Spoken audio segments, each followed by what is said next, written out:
우선 출애굽기 4장 10절에서 17절에 있는 말씀을 보도록 하겠습니다. 제가 홀수절을 읽게 되면 여러분들이 짝수절을 읽어주시면 좋겠습니다. 글자가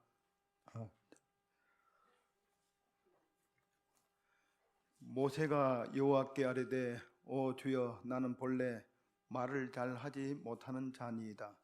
주께서 주의 종에게 명령하신 후에도 역시 그러하니 나는 입이 뻣뻣하고 혀가 둔한 자니이다.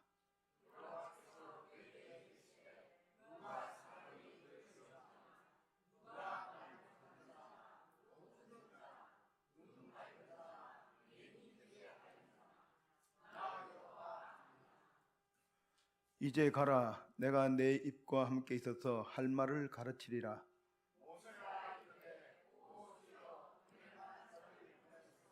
여호와께서 모세를 향하여 노하여 이르시되 레위 사람 내 형 아론이 있지 아니하냐. 그가 말 잘하는 것을 내가 아노라. 그가 너를 만나러 나오나니 그가 너를 볼 때에 그의 마음에 기쁨이 있을 것이라.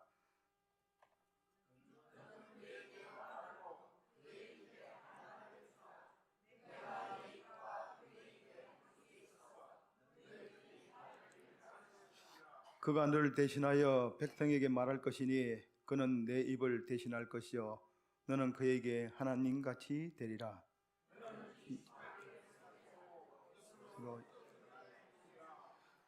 예, 감사합니다. 이 파워포인트를 제가 한 것이 아니고 제 아내가 파워포인트를 대신해 줬습니다. 저는 아직을 할 줄 몰라가지고 이제 퇴직을 하면 배울까 생각합니다. 그래도 남자가 자존심이 있죠. 저는 여기 오늘 좀 일찍 교회에 오려고 오늘 빨리 좀 서둘러서 왔습니다. 근데 차가 오는데 보니까 퇴근 시간이 돼서 그런지 굉장히 막혔습니다. 근데 막혀가지고 이제 좀 여기에 그렇게 빠른 시간이 오지는 않았는데 오는 도중에 며느리가 전화가 왔어요. 아버님 오늘 저보고 아버님보다는 또 아버지라고 합니다. 아버지 오늘 설교지요 이러더라고. 설교도 하고 화이팅! 아주 목소리가 뭐 결혼식장에 들은 거 아시죠? 아주 그냥 잘할 수 있어요. 화이팅! 저는 지금 그 아들이 둘이 있는데 사실은 아들 재미가 없어요. 전화를 뭐 이렇게 오면은 항상 좀 긴장이 됩니다. 무슨 말 하려고 그러나? 뭘 부탁을 하려지? 뭐 이런 어떤 그런 것들이 좀 있는데 딸 가진 사람들이 뭐 딸 있어봐라 뭐 이런 이야기 하는데 저는 딸이 아닌데 며느리라도 기분을 아주 좋게 해요. 아주 오면서 기분이 업돼가지고 아버지 설교 잘할 수 있어요. 잘할 거예요. 뭐 화이팅 하는데 저하고 막 웃으면서 아주 왔습니다. 그래서 기분이 너무 좋아가지고 지금 설교를 뭐 해야 될지도 모를 정도로 취해 있습니다 지금. 이게 딸이 좋은 줄을 며느리를 통해서 간접 경험을 지금 하고 있습니다. 딸 가진 사람들 참 행복하시겠습니다. 예. 뭐 그렇지 않은 딸도 가끔 있지만요. 뭐 아들도 좋은 아들도 있습니다. 예. 자, 오늘은 제가 이 하나님의 쓰임을 받는 사람이라는 제목으로 같이 은혜를 좀 받고자 합니다. 우리가 인생이란 이 광야 생활을 전부 다 하고 있습니다. 우리 모두는 다 이 영적 가나안, 우리 그 이스라엘 백성들이 가나안으로 가지만 우리는 천국을 향해서 다 이 신앙생활을 지금 하고 있는데 우리 모두는 이게 부름을 다 같이 받은 같은 동력자들입니다. 사실은 우리가 누가 우리를 해하면은 같이 맞서고 또 무슨 전도해야 한다 이러면 전도지도 같이 막 호흡을 맞춰가지고 막 신나게 저 사실은 돈 주고 이거 안 합니다. 돈 받아도 이거 안 합니다. 여러분 이거 돈 준다고 합니까? 안 합니다. 제가 어떤 사람인데 그걸 하고 있어요? 하늘 가는 동력자들이기 때문에 이걸 전부 다 기쁜 마음을 하는 거예요. 다른 걸 다 제치는 않고 이거는 우리가 하나님 부르심에 응하는 우리 동력자들이기 때문에 같은 일을 기분 좋게 하고 있는 겁니다. 자, 그런데 우리가 신앙생활을 하다 보면은 우리 삶에 선택과 집중이라는 것을 해야 될 때가 있습니다. 둘 다 중요하지만은 우리가 우선시 하는 것은 우선 선택이 돼요. 좋은 선택을 해야 그 다음에 집중을 할 수 있는데 좋은 선택을 하지 않으면 집중을 하면서도 망설입니다. 아, 이걸 해야 되나 말아야 되나 이런 어떤 망설임이 생기죠. 그러나 우리가 선택을 잘했을 때는 집중할 수가 있는 겁니다. 그래서 오늘은 우리가 어떤 배우자를 선택했는가, 어떤 직업을 선택했는가, 이런 차이 때문에 우리 사람의 생활과 또 관계들, 인간관계, 또 하나님과의 관계, 또 신앙에 대한 모든 것이 영향을 받고 이 선택에 따라서 결과에 따라서 살아가게 됩니다. 또 며느리 이야기가 좀 뭐한데요. 이 며느리가 아주 그냥 아주 활달하고 또 사람을 기분을 좋게 하는 아주 긍정적인 에너지가 있는 것 같아요. 그러니까 우리 큰놈이 우리 큰놈은 교회 잘 안 나왔잖아요. 가끔 나오고. 근데 열심히 나가요. 오늘 저녁에도 그 친구가 온다 해서 8시에 들어오니까 차 이렇게 번호를 입력을 좀 시켜달래. 그래 주차 들어올 수가 있어요. 8시? 오늘 금요일인데 왜 8시지? 좀 궁금해가지고 전화를 했어요. 야, 8시에 들어온다고 주차는 해놨는데 오늘 교회 가나 안 가나 물었어요. 그랬더니 교회 가야죠. 그래서 근데 8시 차 들어오면은 교회 시간은 겹치지 않느냐 그랬더니 아니 8시 반쯤에 들어오겠죠. 교회 갑니다 그러더라고요. 이렇게 어떤 선택을 만나느냐에 따라서 사람이 달라진다는 겁니다. 저는 참 그런 부분에 있어서 또 며느리 이야기해서 자꾸 미안한데 아주 긍정적이고 아주 뭐랄까 하나님을 잘 믿는 며느리가 돌아서 너무 기분이 좋습니다. 아마 이게 오랫동안 우리가 기도드린 기도의 응답이 아닌가. 저희 집사람하고 제가 참 오랫동안 기도를 드렸습니다. 그래서 그런 어떤 하나님의 은혜다라는 생각이 듭니다. 자, 그런데 우리가 이 선택을 하는 데 있어서 이 원칙이 있습니다. 이 원칙이 뭐냐면은 자신의 감정과 느낌과 자기의 눈으로 선택을 하느냐, 또 그렇지 않으면은 하나님의 기준과 눈으로 선택하느냐에 따라서 우리 인생은 굉장히 달라집니다. 그래서 오늘 우리는 우리의 느낌과 어떤 내 판단과 내 감각으로 이 선택을 할 것이 아니라 우리는 하나님의 눈과 하나님의 그 기준, 이것을 선택을 한다면은 우리는 좋은 선택을 하게 됩니다. 그런데 우리가 만약에 우리의 눈과 기준으로 선택을 한다면은 하나님께서는 연단과 대가와 훈련을 통해서 하나님이 우리가 만들어 가십니다. 그게 이 장면으로 지금 나오는 거예요. 이 광야 생활에서 이스라엘 백성들도 마찬가지로 민수기에 보면 12탐정을 이렇게 정탐군을 보냅니다. 그런데 그 12정탐군 중에서 갈렙과 여호수아는 아주 하나님을 믿는 믿음으로서 믿음의 보고를 합니다. 믿음의 보고를 가야 된다고. 그런데 10사람은 어떻게 해요? 자기 눈으로 판단하는 거예요. 그 사람이 크다. 우리가 도저히 안 되겠다. 이 사람의 눈으로 판단을 해서 보고를 하는 거예요. 그 결과가 어떻게 돼요? 들어보니 10명이 사람의 눈으로 판단을 해서 이 얘기를 하니 그게 합리적이다 생각하는 거예요. 우리 보통 보면은 합리적이고 이게 사람이 볼 때 누구든지 공감할 수 있다. 이 눈으로 선택을 많이 합니다. 그래서 가지 않게 돼요. 가나안으로 들어가지 않게 됩니다. 그러다 보니까 그 선택 때문에 합리적이라고 생각하는 그 선택 때문에 40년간을 광야에서 머무르게 됩니다. 40년을. 이 본문에 보면은 하나님의 부름을 받지만은 이 모세가 계속해서 안 된다고 모세가 하나님을 설득해요. 이 보면은 그냥 하는 게 모세가 하나님을 설득합니다. 하나님은 또 모세를 설득해요. 이게 보면은 두 사람 다 어지간해요. 모세도 고집이 센 거예요. 지금 같이 설득을 합니다.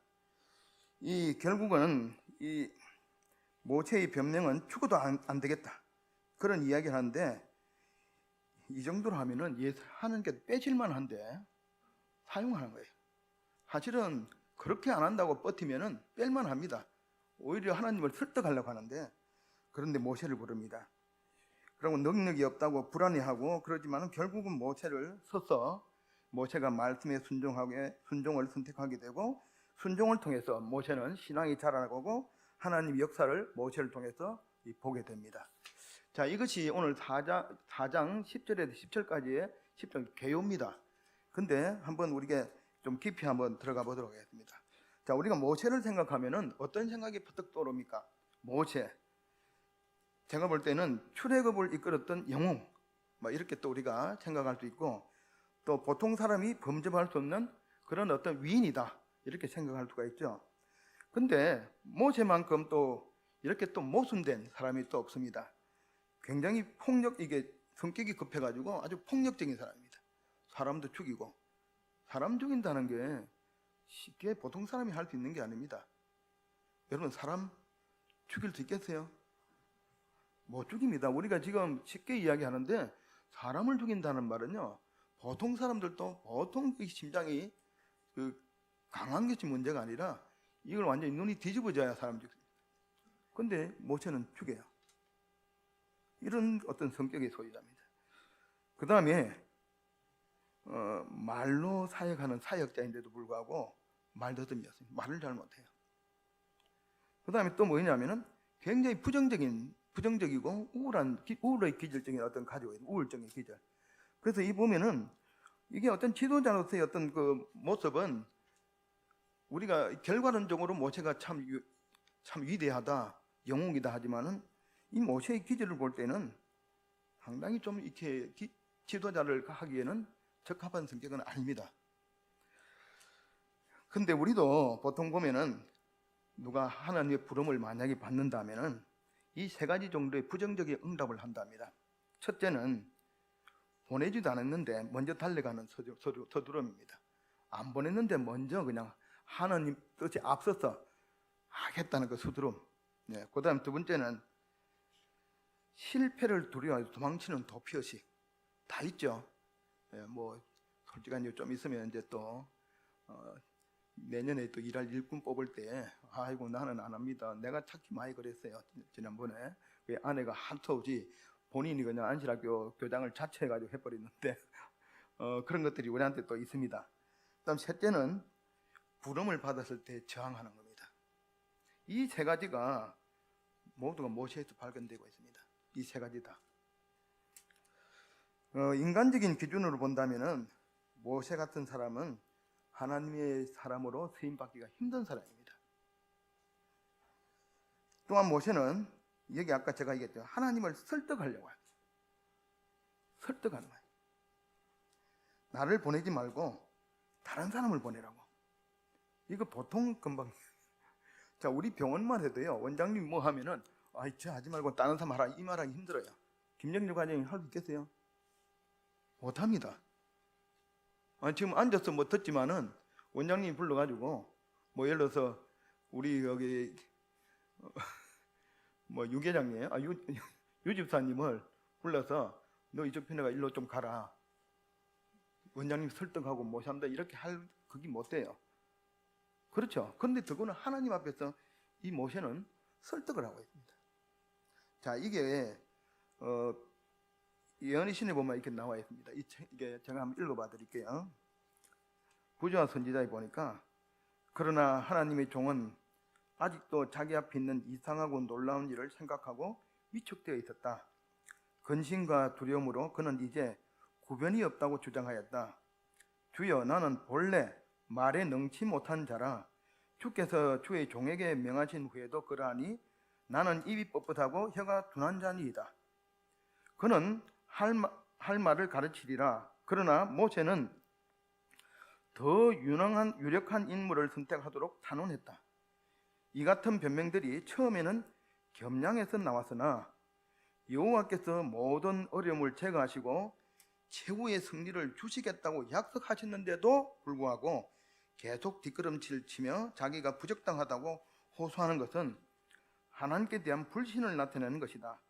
그렇게 하는 것은 하나님께서 그가 하도록 부르신 일을 할 수 있도록 그에게 적절한 자격을 갖춰주지 못하시거나 그분이 사람을 택하시는 일에 과오를 범하셨을 것이라는 두려움을 갖고 있다는 것을 시사하였다. 여기 잘 나와 있더라고요. 자, 여기서 한 가지 모세가 간과한 것은 아까 여기도 나와 있지만은 여호와께서는 모든 어려움을 제거하시고 최후의 승리를 주시겠다고 약속하셨다.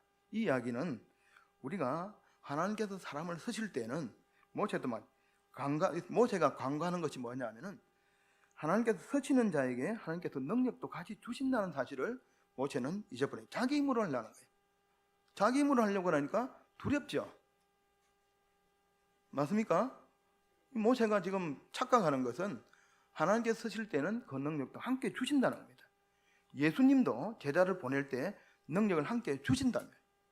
그걸 갖다가 이 모세는 이 순간에 그가 하겠다는 생각을 갖고 있으니까 겸양에서 나온 줄 알았지만은 그게 아니라는 겁니다. 불신이에요, 불신. 우리도 그렇게 충분히 할 수 있다는 겁니다. 그러나 하나님은 모세를 사용하셨습니다. 그랬습니다. 자, 우리가 알아야 할 것은 어떤 그 사람의 능력도 중요하고 하지만은 은사도 중요하지만은 그보다 더 중요한 것은 하나님께 쓰임을 받는 사람이 되는 것이에요. 자, 그러면은 하나님께서는 어떤 사람을 선택해서 쓰시는가? 하나님께서 쓰시는 자의 기준이 있습니다. 오늘 그 기준을 볼까 합니다. 자, 사람의 기준은 말을 우선 잘해야 됩니다. 우선 말을 유창하게 해야 저 사람이 일단은 합격입니다. 누구한테 가더라도 말을 잘하니까. 말을 어눌하게 하면은 저 말 하겠나, 내가 뭘 시키겠나 이런 생각이 들죠. 그 다음에 두 번째는 이왕이면은 저처럼 키가 작거나 이런 사람보다 외모가 수려하고 아주 잘생기면은 끔뻑하죠. 지난번 옛날에 제가 이거 지나간 이야기인데 박승민 우리 그때 계장이죠. 중앙동에 KT에 올라갔었는데 KT에 중앙동에 갔다 보니까 그 빌딩 안에 있더라고요. KT인가 네 정확하게 모르겠는데 그때 당시에 지금도 박승민 그 집사가 좀 잘생겼어요. 저보다 잘생겼습니다. 제가 인정하는데 그때는 더 잘생겼었어요. 총각되니까. 엘리베이터를 타는데 여자애들이 이 처녀들이 한 대여섯 명이 쫓아오더라고요. 엄마야 저 너무 잘생겼다. 그 엘리베이터 타서 기분 되게 나쁘더라고요. 그 박승민 그 집사를 보고 막 그렇게 해요. 그러니까 한번 먹어주는 거예요. 잘생기니까 먹어주는 거예요. 맞습니까? 잘생기니까 먹어주더라고요. 저는 어디 가도 쳐다보는 사람 별로 없습니다. 그래서 집사람이 안심하고 있어요. 근데 하나님께서는 그 사람을 쓰실 때는 어떻게 했냐? 변화되었느냐는 걸 변화되었느냐. 속 사람이 변화되었느냐는 걸 보는 거예요. 하나님께서 쓰시는 기준은. 그래서 하나님이 쓰시는 속 사람이 변화된 사람을 씁니다. 그 모세가 나이가 80세에 하나님이 떨기나무 불꽃 가운데서 모세에게 나타났습니다. 근데 이 모세가 똑같은 모세인데 그 이전에 40년 동안 뭘 하고 하나님은 그때 나타났느냐 이 말이에요. 모세를 40세의 모세하고 80세의 모세는 뭐가 달라졌느냐는 겁니다. 40세의 모세, 80세의 모세. 자, 애굽의 왕자였던 모세는 자기 힘을 의지하는 거예요. 본성대로 사는 거예요. 자기 힘을 의지하고 본성대로 행동했던 사람이었다면은 80세의 모세는 광야에서 비천한 목당 생활을 하면서 40년의 미디안 광야 생활로 외형적인 변화보다는 속 사람의 변화를 이루었습니다. 모세는 광야에서 하나님을 의지하는 법을 배웠고 자기 방법이 아니라 하나님의 방법을 일하는 법을 배웠습니다. 겸손을 배우고 온유를 배웠습니다. 그래서 민수기 민수기 12장 3절에 보면은 이 사람 모세는 온유함이 지면의 모든 사람보다 더하더라. 이렇게 80세의 모세에게 이런 호칭이 생겨요. 이게 정말 좋은 호칭이죠. 이런 이야기를 듣는다는 것은 사람도 사람 사이에 참 당신은 온유하고 겸손하다. 이렇게 이야기하면은 좋아요? 기분 좋아요? 안 나빠요? 별로 안 좋아하시는 것 같아요. 다들 보니까. 저는 좋아요. 이처럼 하나님께서는 외형의 변화가 아니라 속 사람이 변화된 사람을 사용하신 것이 하나님이 사람을 쓰시는 기준입니다. 자, 우리가 출애굽을 한번 생각해 보시면은 출애굽을 잘 아실 겁니다.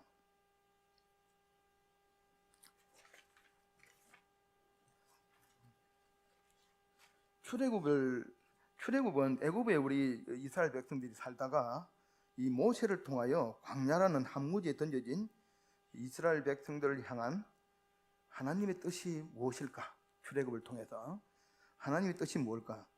자, 이스라엘 백성들이 애굽에서 살다가 애굽을 나와서 가나안으로 들어갔다는 어떤 외형적인 변화를 이야기하는 것이 아니라 이 고난 속에서 하나님의 뜻이 있다는 것을 배우게 됩니다. 고난 속에서. 그래서 이스라엘이 이 공동체가 출애굽을 통해서 예배의 공동체가 되고, 그 다음에 하나님의 백성으로 변화가 되고 신앙 공동체로 변화가 이루어지는 이 부분을 하나님께서는 원하신 겁니다. 이스라엘 백성들이 그 살 때나 요 바깥에 살 때나 뭐가 달라지겠어요? 그러나 그 일을 통해서 하나님 백성으로 만들어지는 과정입니다. 신앙의 공동체, 예배의 공동체, 이것들을 훈련시키는 겁니다. 왜냐? 가나안으로 들어가기 위해서. 우리 또한 그렇지 않습니까? 우리 또한 그렇습니다. 자, 이스라엘 백성들은 하나님께 경배하는 법과 봉사하는 법을 아는 백성으로 변화가 되었습니다. 성경이 말하고자 하는 강조점은 바로 이 변화에 주목하고 이스라엘의 속 사람의 변화를 바라보라는 것입니다. 사도행전 27장에 보면은 유라굴로 강풍을 맞는 바울의 이야기가 나옵니다. 하나님께서 허락하신 노마 행인데 바울에게 큰 고난이 닥칩니다. 광풍이. 하나님의 명령과 하나님의 인도하심에 충돌이 일어난 것은 아닌가 할 정도로 하나님께서 보내시고 그런 고난을 주는 거예요. 우리가 볼 때는 야, 하나님 보내신 건데 이런 일이 있을 거다 이런 생각은 하지 않죠. 자, 그러나 이 사건은 고난 속에서 하나님의 뜻이 있다는 것을 보여줍니다. 만약에 유라굴로와 강풍이 없었다면 바울은 혈련단신 로마로 들어갔을 겁니다. 그러나 바울은 유라굴로 강풍 사건으로 276명의 로마 동력자를 얻을 수가 있었습니다. 고난은 우리에게 동력자를 얻게 하는 하나님의 특별한 방법일 수가 있습니다. 이스라엘 백성들은 출애굽을 통해서 40년간을 유한 생활을 하게 됩니다.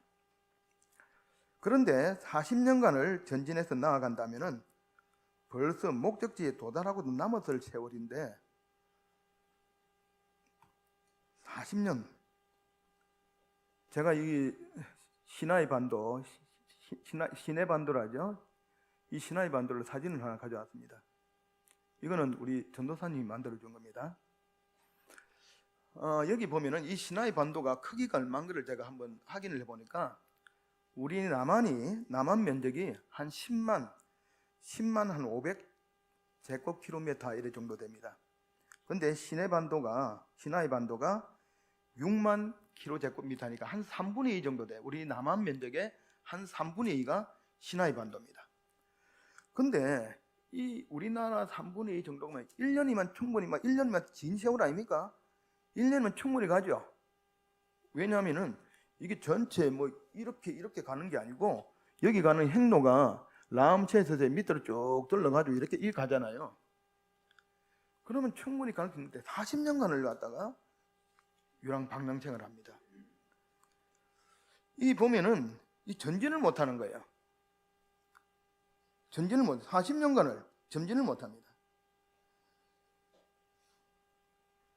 언제 전진이 있었습니까? 이 이스라엘 백성들이 와가지고요, 이 습관이 안 고쳐지는 거예요. 조금만 거 하면은 원망하고 하나님 없는 생활을 하는 거예요. 그때는 전진이 없었습니다. 언제요? 변화가 됐을 때 전진하는 겁니다. 변화가 되면 전진하고 또 그렇지 않으면 머무르고 이렇게 지면 되는 겁니다. 그러다 보니까 갔다 왔다 이게 40년입니다. 우리가 변화하면 전진합니다. 근데 우리 신앙도 마찬가지입니다. 우리가 변해야 전진하는데 우리가 변하지 않으니 전진하고 싶은도 전진이 안 되는 거예요. 전부 다 한 40년, 30년 이렇게 신앙생활을 다 했잖아요. 전진이 없다는 것은 우리가 변화가 없다는 이야기입니다. 하나님의 사람으로 우리 속 사람이 변화가 없다는 이야기입니다. 자, 변화가 우리가 이 전진보다는 뭐에 초점을 맞춰야 되느냐면 변화에 초점을 맞춰야 됩니다.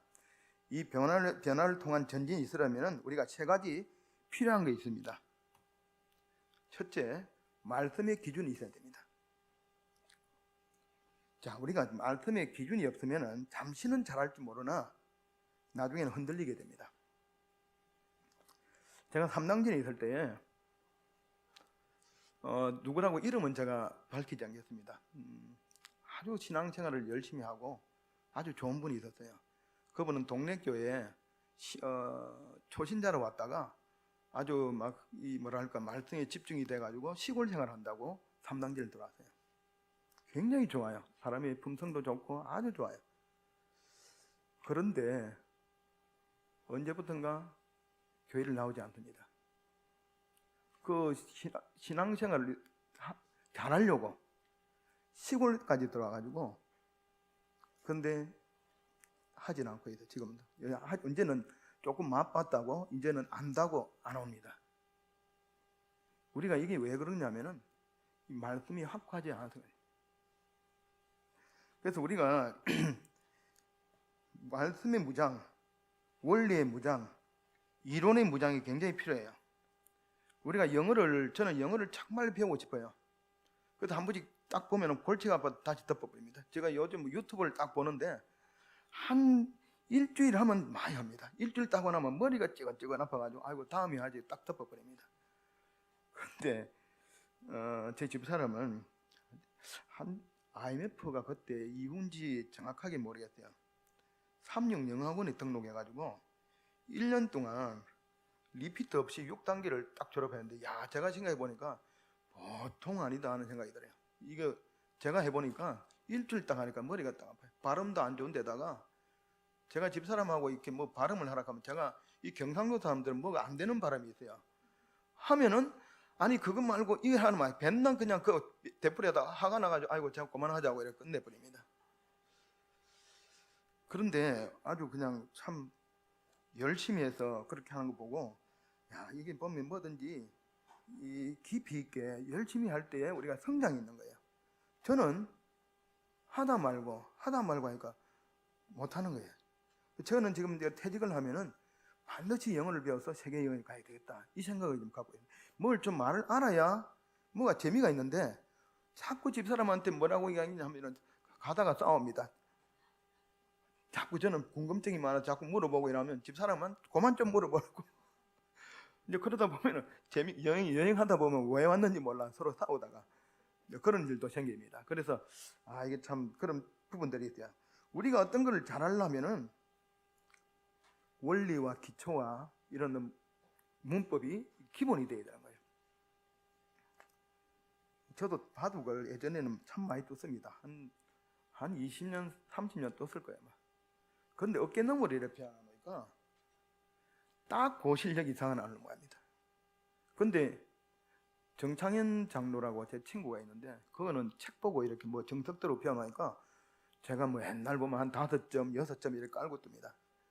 근데 나는 늘지 않는데 거기는 많이 늘어요. 그건 왜냐하면 정석을 갖다 하니까 정석을 배워야 되는데 그렇지 않는 거예요. 자, 진정한 변화를 위해서는 우리가 반드시 원리의 사람이 되어야 된다는 겁니다. 제가 차를 요즘 한 대 렌트를 해가지고 잘 타고 다닙니다.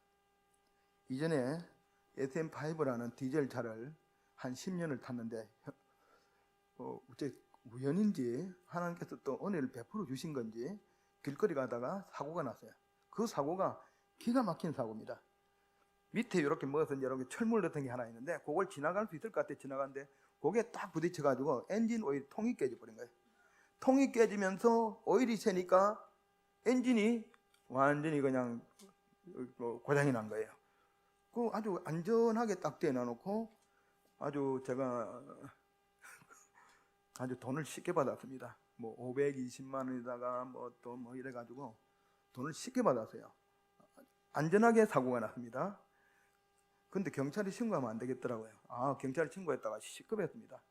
왜 그런가 하면은 제가 경찰이 와가지고 이거 빨리 저 중부 경찰서에 신고하라 하더라고요. 또 그 말 믿고 또 신고하러 갔어요. 신고하러 갔더니 그 물건 있죠. 사고를 유발시킨 그 물건을 경찰은 그거 점거품이니까 제 차에 실으라 하더라고. 난 놔두고 가고 싶은데 제 차에 실었어요. 경찰은 그 절대 훼손하면 안 된다고. 그럼 나보고 어떡하라고. 지금 나 차에 싣고 다닐 수도 없고. 그래가지고 했더니 찾지도 못하고 오라 가라 하고 사학경찰서 가가지고 그 물건 좀 받으라. 나는 못 받겠더니 못 갖고 다니겠다. 무거워가지고 안 받는다는 거예요. 또 저기 연락하더니 나는 받으라. 겨우 맡기고 왔습니다. 신고해봐요. 아무것도 없고 몸만 피곤하고 이거 함부로 신고해서 안 되겠구나 생각이 들어요. 그냥 보험회사 신고하고 받으면 그걸로 끝입니다. 앞으로 참고하시기 바랍니다. 그래서 이제 제가 사고가 나니까 집사람은 늘 저한테 하는 말이 있어요. 차 좀 좋은 차 타자. 좀 좋은 차 좀 타자. 이렇게 그럴 만한 이유가 있습니다. 제가 추돌 사고를 2번 했는데 한 번은 경주 가다가 보면서 브레이크를 밟았는데 보면서 쿵 받았어요. 또 한 번은 경기도에서 우리 아이 공항에 내려주고 내려오다가 저 멀리서 추돌 사고 생겼는데 그거 보면서 막 밟았는데도 앞에 가서 살짝 쿵 받으니까 사고예요. 이 브레이크가 밟았는데도 이게 급정거가 안 되는 거예요. 이 브레이크가 아마 내가 보니 갈아야 되는데 안 갈아서 그런 느낌도 들기도 하고 이래가 사고를 나니까 집사람은 내 차를 안 타려고 그래. 또 사고 날까봐. 그래가지고 타면은 그리 두라. 또 끼어들기 하지 마라. 그냥 가던 대로 계속 가라. 맨날 그러다가 좀 속도만 높이면은 속도 좀 낮춰라. 집사람은 잘 때 그냥 세게 달리버립니다. 그러면 자다가 일어나가지고 빨리 또 속도 낸 거 아니냐 물어봐요. 아니. 자, 요렇게 좀 하니까 집사람은 좀 좋은 차 타고 남들처럼 요렇게 좀 제대로 된 걸 좀 하면 좋겠다. 자, 그렇게 얘기를만 해요. 그래서 이번에는 좀 좋은 차 사자. 그래가지고 강진경 장로님 차를 제가 알아봤더니 렉서스 그걸 살려고 그랬어요. 이제 막 살려고 하는데 내가 좀 있으면 이제 요 퇴직하고 나면 세계 여행을 다닐 건데 차를 비싼 데 타나 놓고 세워놓으면 뭐 하겠나 이런 생각이 좀 딱 드니까 안 되겠다. 렌트를 하자는 생각이 딱 들어서 저 소렌토로 렌트를 했습니다. 근데 참 잘 타고 다닙니다. 제가 차를 아주 SUV 차는 처음 타봤는데 운전하기도 좋고 참 차를 잘 탔다는 생각이 듭니다. 제가 오늘 드리고 싶은 말씀은 이 여러분들이 차를 몰고 이 고속도로를 한번 달려보시면은 한 100km 정도 이렇게 달리는 거하고 130km, 그 다음 시내에서 100km 달리는 거하고 고속도로에서 100km 달리는 거는 어느 게 빠르다고 느낍니까? 한번 차를 타본 사람들 한번 이야기해 보십시오. 시내에서 100km 달리는 거하고 고속도로에서 100km 달리는 거 어느 게 빠르다는 느낌입니까? 시내에서 타는 거죠. 시내에서는 70km만 달려도 굉장히 빠른 느낌이 듭니다. 근데 고속도로에서 70km 달리면요 욕 먹습니다. 근데 100km 달려도 빠르다는 느낌이 전혀 안 들어요. 근데 한 150km 정도 달려야 와, 또 빠르다. 한 130km 해야 빠르다는 느낌이 들어요. 옛날에 구현서 병원장님이 옛날에 저하고 좀 많이 다녔어요.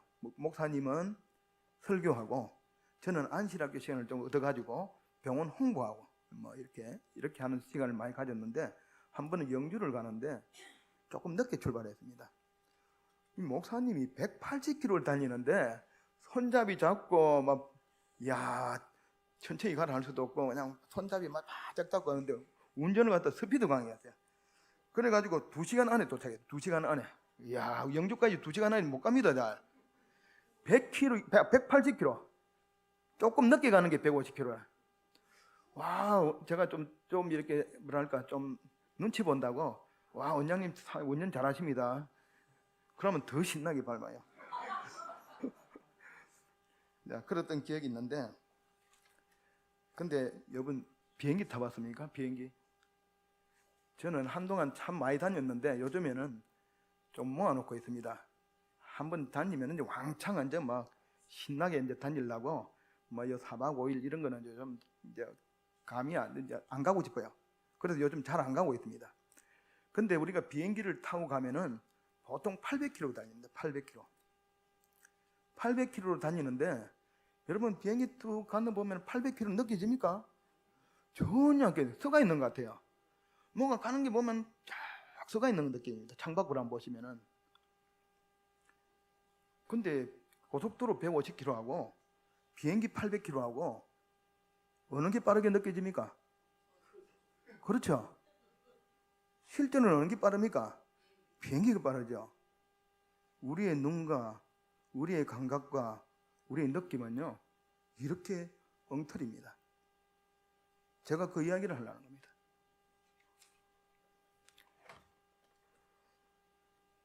이게 자기의 눈을 갖다가 믿으면 안 된다는 거예요. 자기의 눈을 믿으면은, 그래서 보면 신비주의 신앙, 감정주의 신앙, 이런 맹점이 바로 여기 있는 겁니다. 미안하지만 제 차 하나 조금 하나 좀 구경 하나 시켜줄게. 이게 뭐냐면은 계기판입니다. 여러분, 이 계기판을 보고 운전을 합니다.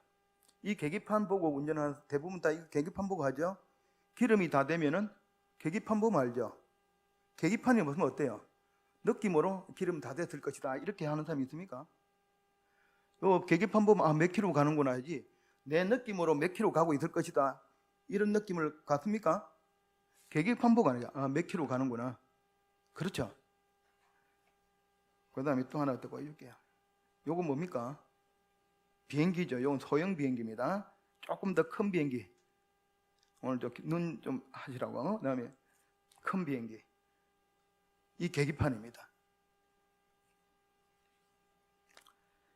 이 비행기 조종사들은요, 이 착시를 이기기 위해서 계기 조종 훈련을 한답니다. 계기 조종 훈련. 이거는 왜 하느냐면은, 아무리 느낌상 위쪽이 하늘이고 아래쪽이 땅처럼 보이더라도 자신의 눈을 믿어서는 안 되며 계기를 믿어야 한다는 훈련입니다. 계기를 믿으라는 훈련입니다. 계기를 믿는 훈련. 이게 훈련이에요. 자, 여기 보면은 어떤 게 있느냐 하면은, 비행 계기가 있고 엔진 계기가 있고 항법 계기가 있고, 오늘 뭐 이게 항공 그 시험은 아닌데, 이거 이 비행 계기는 조종을 위한 계기고, 항공기 자체, 고도, 속도에 대한 정보가 제시되어 있고, 조종사가 알맞은 조작하도록 도와주는 게 비행 계기고요. 그 다음에 엔진 계기는 엔진의 상태, 이건 차하고 똑같아요. 엔진에 기름이 얼마나 있는지, 회전수가 얼마나 되는지, 배기가스, 우리도 배기가스 차면은 불이 빡 들어오죠. 그 다음에 연료 상태를 이렇게 보여주는 게 이 엔진 계기고, 항법 계기는 나침반, 자세계, GPS 장치 통해 현재 위치하고 기수의 방향대를 파악해서 정상 경로로 비행 중인지를 판단해 주는 겁니다. 제 차에도 있습니다. 드라이브인가 그거 보면은 차선을 딱 지켜주는 게, 조금만 벗어나면 삑삑 소리 나고 쫙 지켜주는 게 있습니다. 이게 비행기하고 비슷한 어떤 그런 원리가 됩니다. 자, 우리가 인생을 살다 보면은 우리의 눈과 말씀이라는 계기가 서로 다르게 말할 때가 있습니다. 그래서 갈등에 빠질 때가 있는데, 신앙이란 무엇입니까? 신앙생활을 한다는 게 무엇이죠? 내 눈의 판단을 믿지 않고 말씀의 계기를 믿고 따르라는 것이 신앙입니다. 자, 이것이 바로 훈련입니다. 우리가 훈련은 말씀의 계기를, 말씀을 믿고 따르는 것이 훈련이고, 이게 신앙입니다. 그게 신앙생활이에요. 말씀이 기준의 훈련을 하면은 인생은 전진합니다. 이 말씀이 기준이 되면은 우리 인생도 전진한다는 이야기입니다. 자, 우리의 일상적인 삶의 일에도, 상처를 받거나 인생의 위기에도, 잘못된 선택을 하면 어떡하지 하는 불안한 어떤 순간에도 내 느낌과 감정이 아니라 하나님의 말씀과 기준과 눈으로 선택을 해야 되겠습니다. 그 다음에 두 번째는요, 성령의 능력을 받아야 된다. 자, 기름 부음이 있어야 됩니다. 자기 힘으로 하려고 해서는 안 됩니다. 모세는 자기 힘으로 하려고 하니까 모든 게 어려운 거예요. 자, 우리가 무기력한 이유, 모세가 무기력한 이유가 무엇입니까? 바로 하나님을 아는 일에 너무 약하기 때문입니다. 자, 우리가 부지런히 엎드려서 하나님 능력을 구해야 됩니다. 그리할 때에 우리가 알지 못하는 능력이 임하게 됩니다. 우리가 책임감만 가지고는 일하지 못합니다. 책임을 완수할 수 있는 힘이 있어야 일을 할 수 있는 겁니다. 책임은 무엇입니까? 바로 실력이고 능력입니다. 우리가 몰라서 못하는 것이 아니라 능력이 없어서 못하는 것입니다. 사도행전에서 하나님이 성령을 기름 부어준 이유가 무엇입니까? 한번 볼까요? 오직 성령이 너희에게 임하시면 너희가 뭘 받는다고요? 권능을 받고. 그들이 다 성령의 충만을 받고 다른 말로 이야기하기 시작하더라. 하나님 말씀하시기를 말체의 내영을 보고 모든 육체를 보아 주리니 너희 자녀들은 예언할 것이요 너희처럼 환상을 보고 네가 꿈을 꾼다. 우리가 알아야 할 내용은 율법에 다 있습니다. 우리가 알아야 될 내용은 어떻게 구원받고 어떻게 순종해야 할지 그 지침은 율법에 다 있습니다. 단지 그것을 행할 능력이 없는 겁니다. 바로 그 행할 능력을 주시기 위해서 성령을 기름 부어주시는 겁니다. 우리 성령의 능력을 받아야 됩니다. 그럴 때에 우리는 할 수 있는 능력이 생기는 거죠. 모세는 하나님의 지팡이를 들었습니다. 우리도 하나님의 지팡이를 들어야 합니다. 책임감도 중요하지만 그러나 책임 완수가 더 중요합니다. 책임 완수를 위해서는 반드시 성령의 기름 부음이 필요합니다. 성령의 기름 부음은 순종을 가능케 하는 원동력이라고 했습니다. 그래서 우리는 성령을 받기 위해서 부단히 우리는 그분께 능력을 구해야 됩니다. 그 다음에 세 번째입니다. 마지막입니다. 동력자와 함께 일할 수 있어야 합니다. 모세는 항상 혼자 뛰어야 된다고 생각했습니다. 혼자 할 거라고 생각했어요. 그건 힘들죠. 그러나 하나님은 아론이라는 동력자와 함께 뛰면 된다고 말씀하십니다.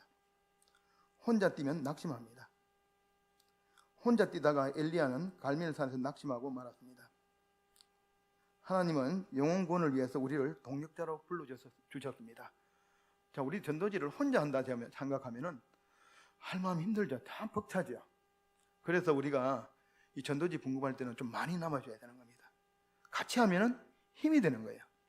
근데 희락반 혼자, 화평반 혼자 답답하죠. 그래서는 안 됩니다. 동력자들하고 같이 해야 됩니다.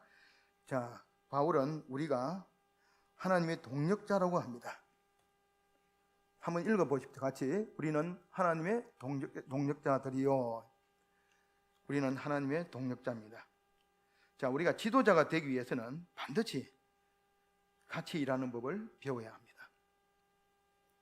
자, 오늘 저는 모세를 통해서 하나님이 부르실 때 하나님의 서인을 받는 사람의 기준에 대해서 알아보았습니다. 첫째는 말씀의 기준이 있어야 된다는 것과 두 번째는 성령의 능력을 받아야 된다는 것과 세 번째는 동력자와 함께 일할 수 있어야 된다는 이야기로 오늘 말씀을 마치겠습니다.